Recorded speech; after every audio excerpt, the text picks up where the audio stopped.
Hello and welcome back to Aetheral Space 17.35 Advent. We are back. We are back. And you know what? We're better than ever before. We finished 0-1. We'll just have to watch the movie now.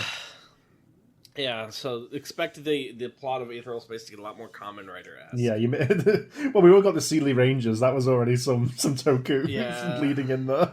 Tokusatsu, yeah. We haven't seen Nicholas Quicks put on his belt yet. He just starts tapping his fucking belt. It's like morning, afternoon, evening. Sparkle Driver. Sparkle Driver. Full day. A peaceful rest leads to a beautiful morning. It's time for REM sleep. Night. Alright, let's do this. Day 3. In all of my years as administrator of Z-Pan, Zephyr Pandershi said gravely, crossing her arms, I have never been this disappointed with the results of an operation. The substitute teacher.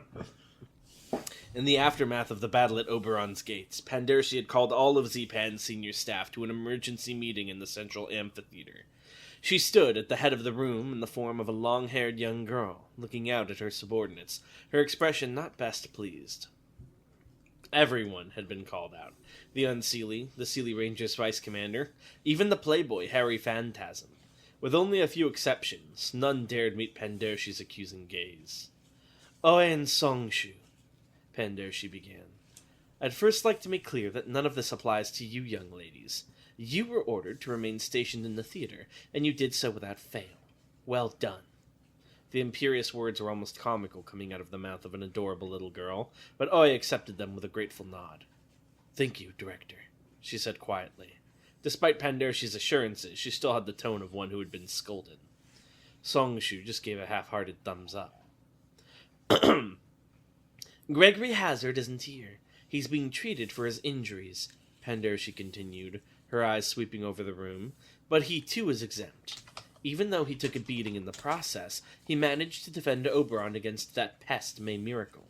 If we'd been able to capture or kill her, it would have been perfect. But repelling her is still an acceptable result. From the back of the room, the towering Maxim spoke up, his bedrock-deep voice seeming to push everyone else further down. That woman's ability involves hiding from the senses of others. It's possible that Hazard did kill her, and her ability remained active in a pseudo-awakening phenomenon. We could have been walking right over her corpse without realizing. Pandershi slowly nodded, accepting the hypothesis, but there was still a glint of displeasure in her eye. How bold, she muttered. One of the people who allowed permutation to be stolen is now presuming to voice their thoughts? I am not a security guard. I am a researcher, growled Maxim. I was occupied with the Supreme Air Girl's surgeries. If your security failed, then that's your problem to deal with. Any help I offered was beyond my obligations. I won't be lectured otherwise by some sniveling brat. Careful, Pandershi said quietly, but there was no steel in it. Maxim sniffed. With his body, it came out more like an active shredder. I'm done. Among the staff of Z-Pan, only Maxim would have dared to speak to Zephyr Pandershi this way. Perhaps that was even his role here. Perhaps Pandershi allowed it because Maxim was the only one. In a world made of solid warship, the slightest pushback was a great novelty. The lad Tirada spoke up. He'd positioned himself next to Maxim, much to the giant's barely concealed displeasure, sitting cross-legged on a desk with his boxed sword resting across his knees. There was a chair right next to him, but clearly he thought his current position made him stand out more. If I may be so bold, Director, he said quietly, as the one who detected the intruder heading to permutation, it was my duty to prevent them. Lord Maxim's assistance came to naught because I was too immature as a warrior to make proper use of it. The blame is mine alone. Oh, don't you worry, Pandershi scoffed, although her current form made it more of a huff, as she put her hands on her hips. There's plenty of blame to go around. I believe there was a certain vice commander who should have been prepared to respond to the threat. Oh, who could that be? Nobody spoke. Pandershi's gaze focused on the object of her ire. I said, she drew out the word, who could that be?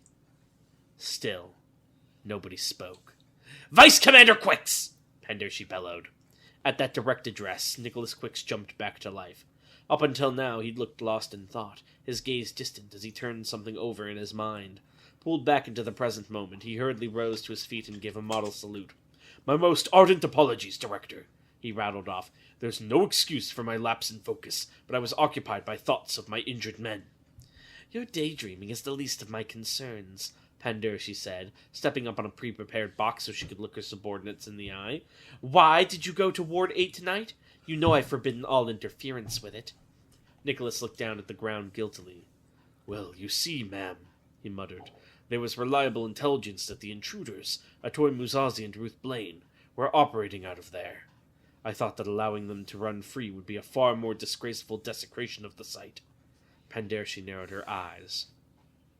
"You thought? Why, that's very good. You know I'll never deprive a citizen of Zipan of their thoughts, Nicholas. Thought is what built the city, after all, isn't it?" "It's as you say," Nicholas nodded. "However," Pandershi snapped, "as Vice Commander of the Sealy Rangers, you have the responsibility of controlling and regulating your thoughts. Your primary concern should be understanding and executing the orders you're given. Other avenues of thought should be left to those better equipped to explore them, don't you think? I was well aware that the intruders were operating in Ward 8. I did not order an attack because I didn't want an attack." Nicholas took a deep breath. "My apologies, Director Pandershi. It's just, when I imagined those people using Ward 8 as they pleased, I couldn't bear it." Pandershi's voice softened as she nodded. "It's true. To have Ward 8 be trespassed upon by even one person deeply wounds me. But having others disregard my wishes hurts me just as much. Why, Nicholas? What have I done to you that you wish me pain?" For hours Nicholas had been looking off into the distance, with some sort of strange contemplation. But with those words, all of that was pushed aside and replaced with pure horror. Not terror of the one reprimanding him, but horror at his own conduct. Nicholas looked pale as he stepped forward, planting his hands on Pandershi's small shoulders. His words trembled desperately out of his mouth. "Never," he said, eyes wide. "I would never. Absolutely not. Please don't think like that even for a second, Director. I would never hurt you. I could never even think about it. I love you, just as every citizen of Zipan does. I'll swear it now. I love you. I love you." Behind him, Songshu mimed puking before Oe elbowed her. Pandershi didn't even notice that disrespect, however. Her gaze was locked firmly on Nicholas's face, as if drinking his expression in. "I love you," he repeated again, beseechingly. "Oh, my goat is washed." I see." Pandershi tried to keep her stern expression steady, but a tiny smile had begun to spread across her lips at Nicholas's words. Folded. Ahem. She shrugged his hands away. "See that you conduct yourself more befitting your station in the future, Quicks. 1 star, I'm holding you responsible for him." "But of course," 1 star said calmly from his guarding position at Pandershi's side. Despite having failed to stop Dragoon DeFleur from leaving the complex, he somehow seemed to have escaped Pandershi's wrath. Pandershi sent Nicholas back to 1 star's side with a wave of her hand, before turning back to the rest of her subjects. Her Seelie, her Unseelie, her thinkers, her fighters. Within the pale fortress that was an extension of her very self, she would now lay out the future. "Our top priority is to reclaim Permutation," she said gravely. "If it's somehow destroyed and the recorded Dragon Hadrian is lost, then the plan is delayed for decades. Decades we don't have. UAP forces will most likely arrive late tomorrow and attempt to breach the city. Because of Hazard's efforts, we'll have an early warning of their arrival, but we must still have the armament in our hands before they begin their attack." "Hey, boss?" Songshu raised a lazy hand, putting her legs up on the desk before her. "I was talking to Claw before, and he says that Nararihion variant was freaking out about Hadrian not being in the sword anymore or something." 1 star nodded. "The dragon told me something similar." Pandershi put her knuckles to her chin. This wasn't the first time she'd heard this. The dragon had freely told anyone who asked about his fight with Nararihion. It was hard to believe that Hadrian had somehow slipped out of Permutation. The armament shouldn't have allowed that, but it did make a certain sliver of sense.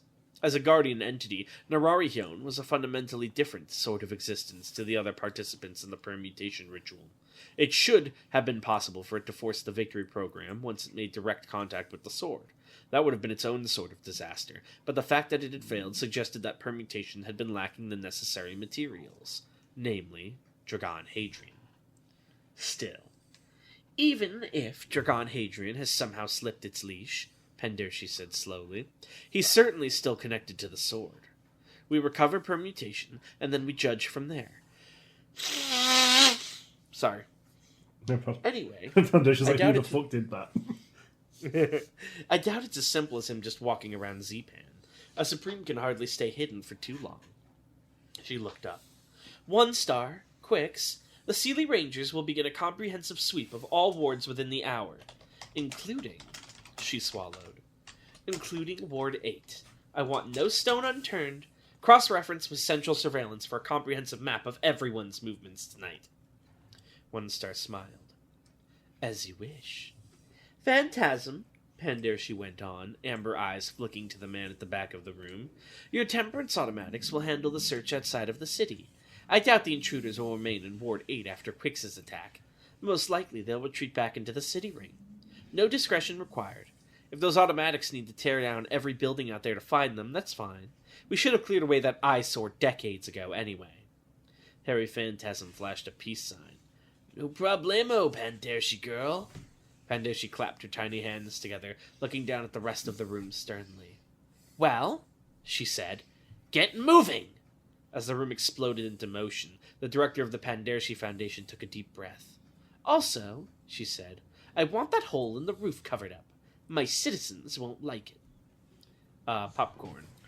Well, said Dragana Hadrian, waving a hand. There it is. It was just as she said. There it was. Resting against the back wall of the room was the Aether armament that had caused all this chaos. The sword of possibilities, permutation. Ruth looked at it intently from where she sat on the bench. This was what all their fighting tonight had been for. This was what the captain had given his life for.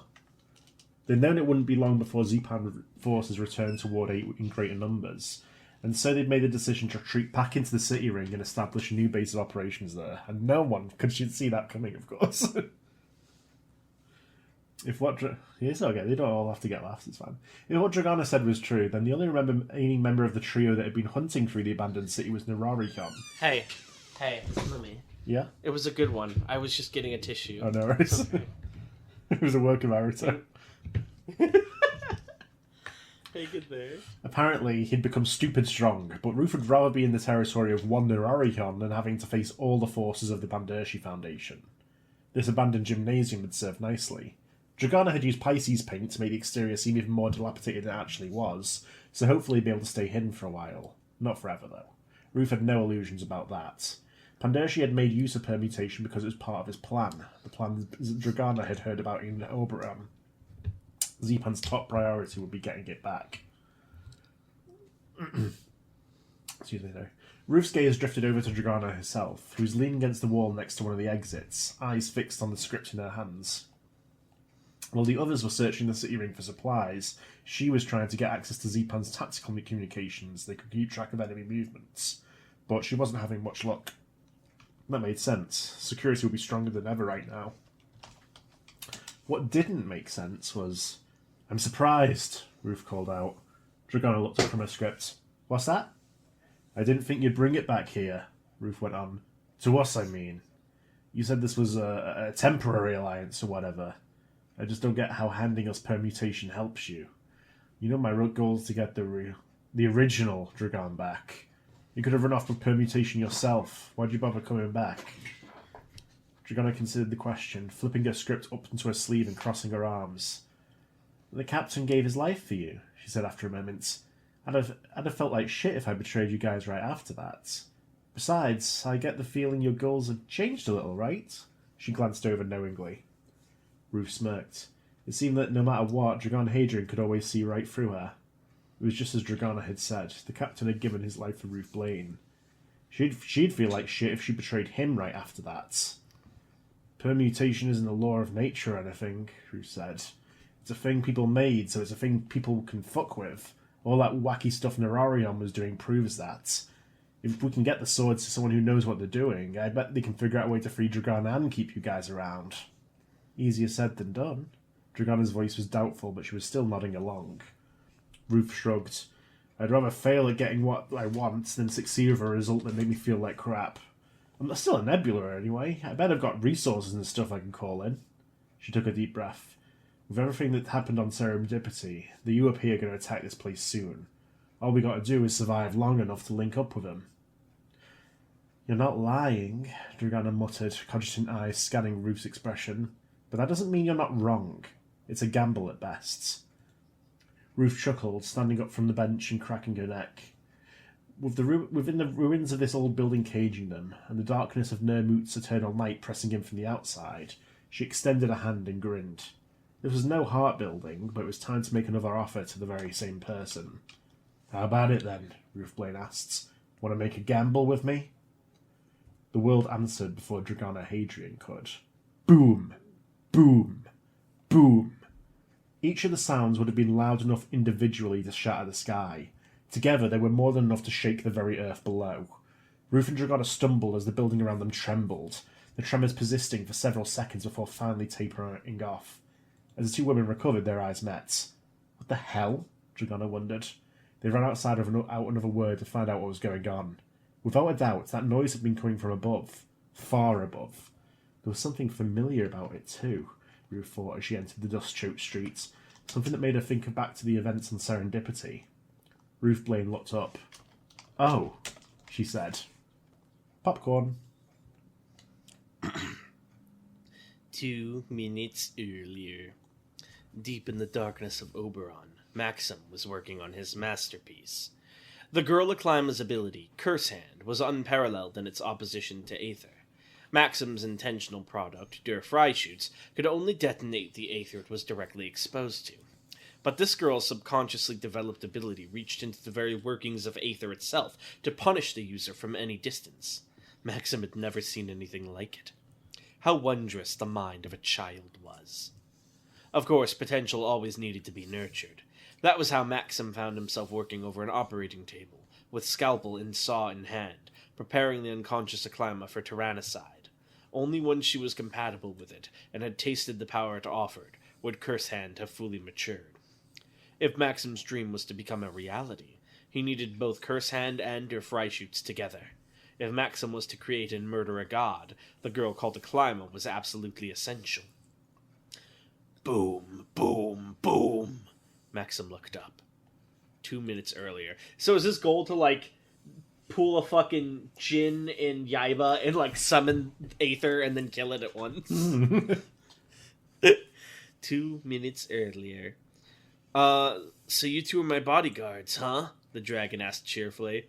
Is that what we're doing? Oe and Songshu exchanged a look. Something like that, Oe finally said. They were standing at the ruined gates of Oberon, where Oe and Songshu had been waiting for the dragon to try to leave.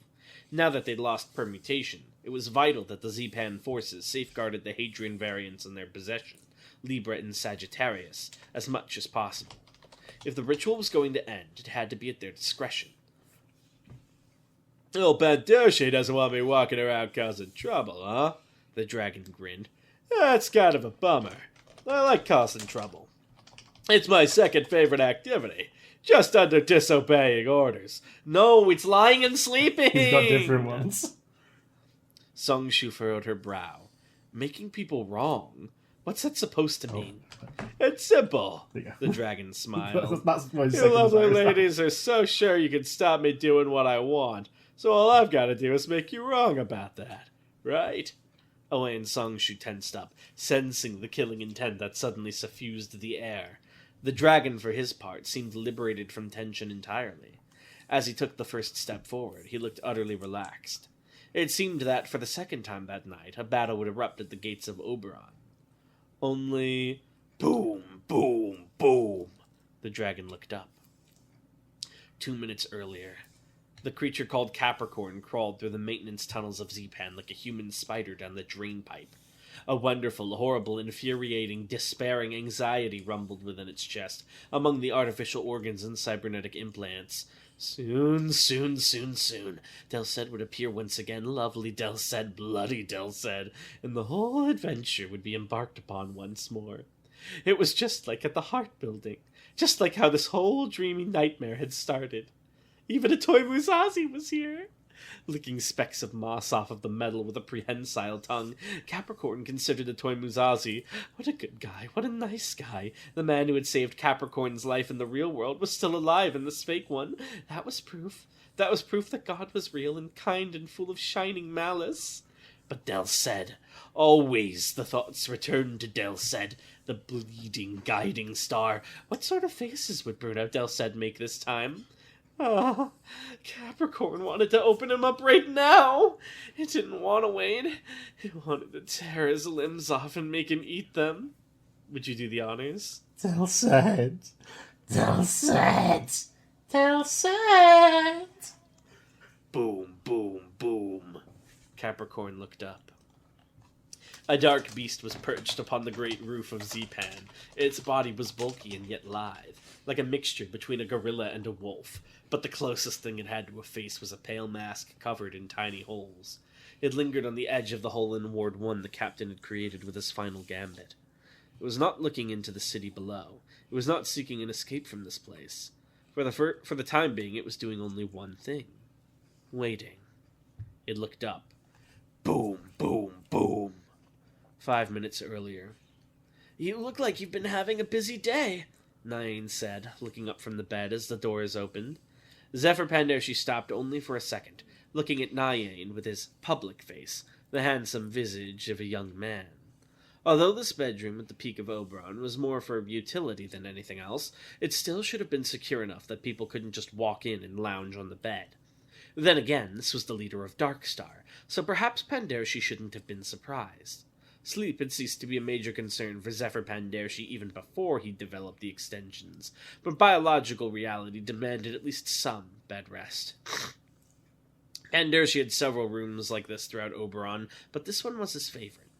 It was luxurious for one, with a window on the ceiling looking up into the black night of Nermut, but it also contained one of Pandoshi's most prized possessions.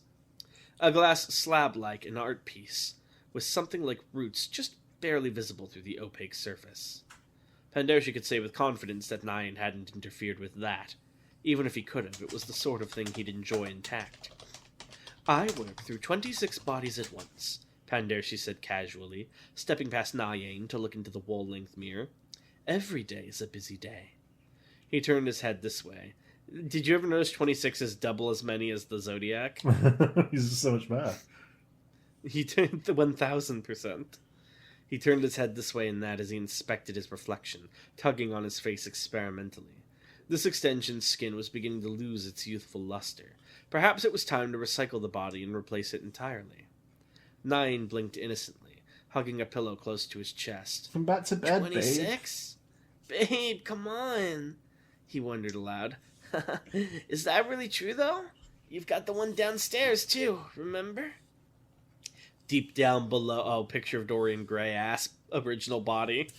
Deep down below, at the lowest point of Oberon, a hideous creature twitched in a vat of blood-red liquid. A crackling, impotent growl oozed through a chamber that served as a massive life support machine. It was a growl full of resentment for all things, most of all its own hideousness. Ugly, ugly.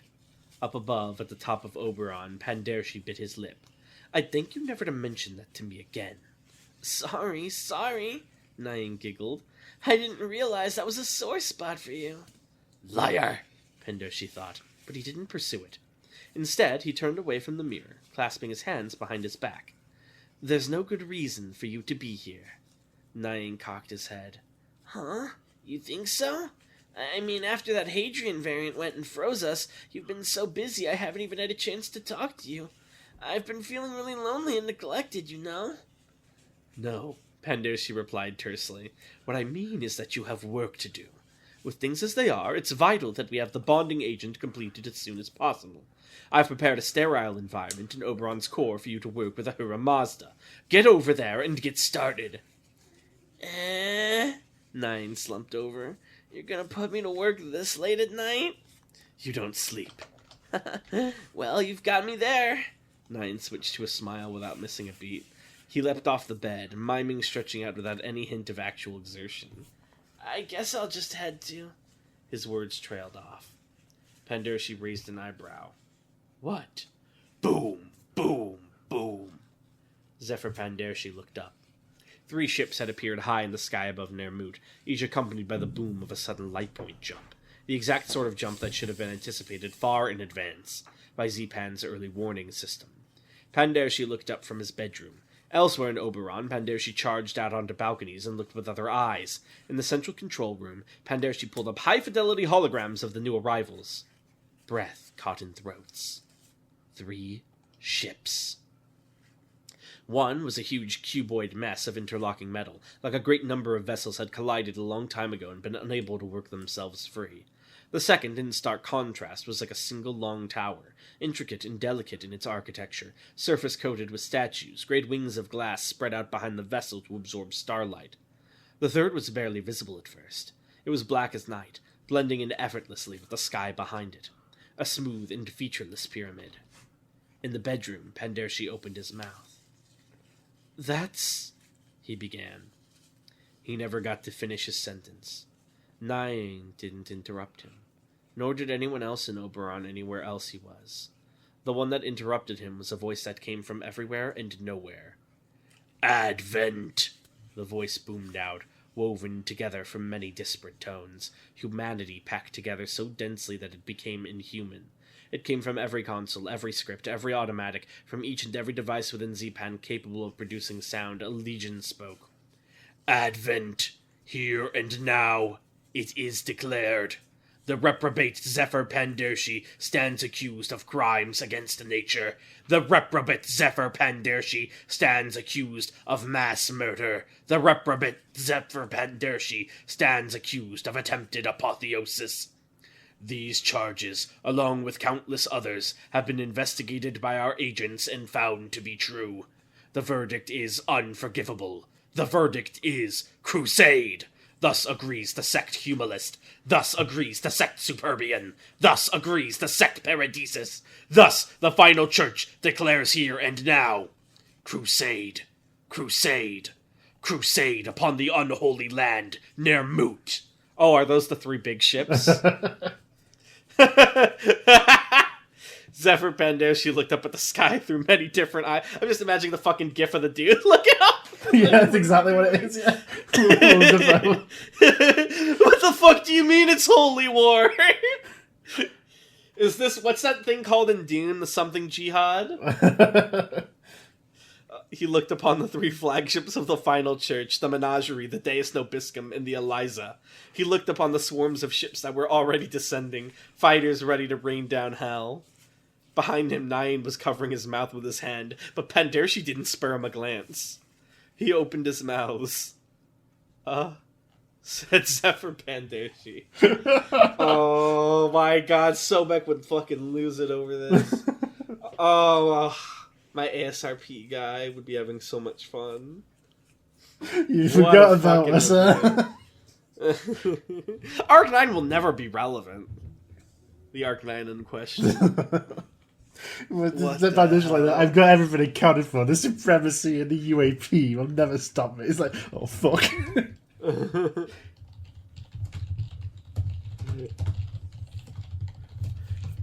Nyan, I'm watching a stream where you try not to laugh. Even Nyan is afraid. What the hell? Where did this come from? Oh. So this really is about to be like World War, because everyone's coming here too. Oh my god. I didn't even know they did those crusades. Is it because he tried to Gene Tyrant? Even he did a whole lot of shit. Oh dear. It's like he's like thinking like, which of the things I did caused this? All of them. Oh my god. Oh. I'm fucked. Okay. No. Alright, what do we got for questions this week? Holy fuck. Rockshark asks, can you create an Aether ability that, 1, helps you train yourself to become stronger with Aether faster than a normal Aether user? Probably. Well, the specifics of it would depend on how you would do it. You can't just say like, Aether ability that puts more points into my Aether. You couldn't do that. Didn't we do this? What about? Oh, yeah.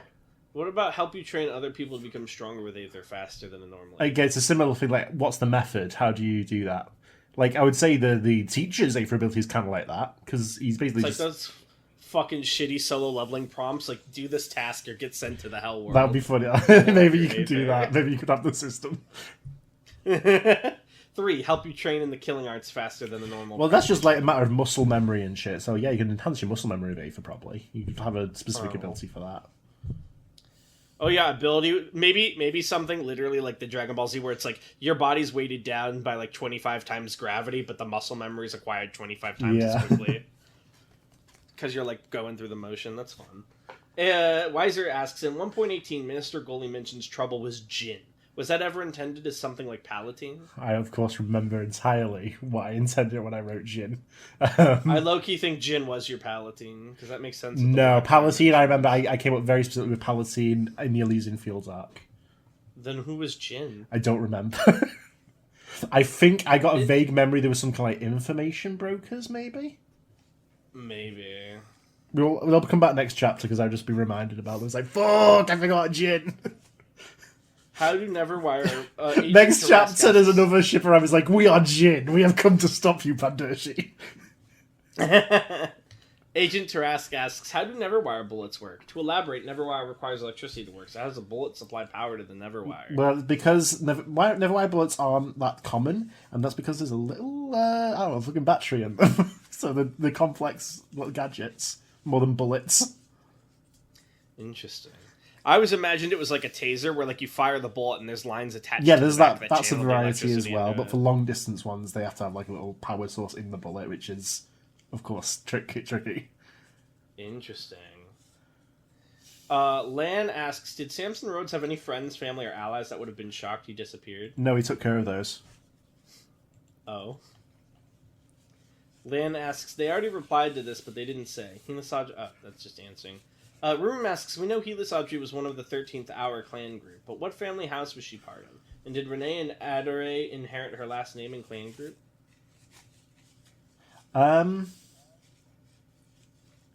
Yes, she was of the family is then not, with hyphens in between, is then not.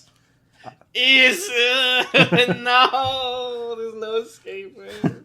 Renee and Adore did not inherit those because she discarded them and was also exiled, so stripped basically. Rurum asks, what do other people think Luna is? She's a public figure and has lived a long life. Most people think there's more than one Luna. They think like, well, like it's been passed down. Yeah, when the kid grows up too much, they think, well, obviously they get another kid and teach them like an ability and shit. It's like the Dread Pirate Roberts type. Exactly. Lan asks, can the lovers teleport to places it hasn't been before? It cannot. The teleportation is not even the intended thing for it to do. It's literally communications automatic. It's just like advanced so much in that degree that it can communicate you to another location, but it has to go from one lovers to the other. Nice. And then one lover can then also communicate itself back to the other one at the same time. We're finally almost caught up with the Aether questions, Jan. We did it. I'll save the last few for the next episode. Hold on, there's something outside. Boom, boom, boom. Fuck, dude. I'm fucked. I spent so much money on their mood. Fuck. Fuck, dude. I spent so much time getting the specific Panasian strain, dude. Nicholas, I need positive affirmations now. Tell me you love me. Alright, well, thank you all for watching. Leave a good review if you've been enjoying, and we'll see you next time. Bye.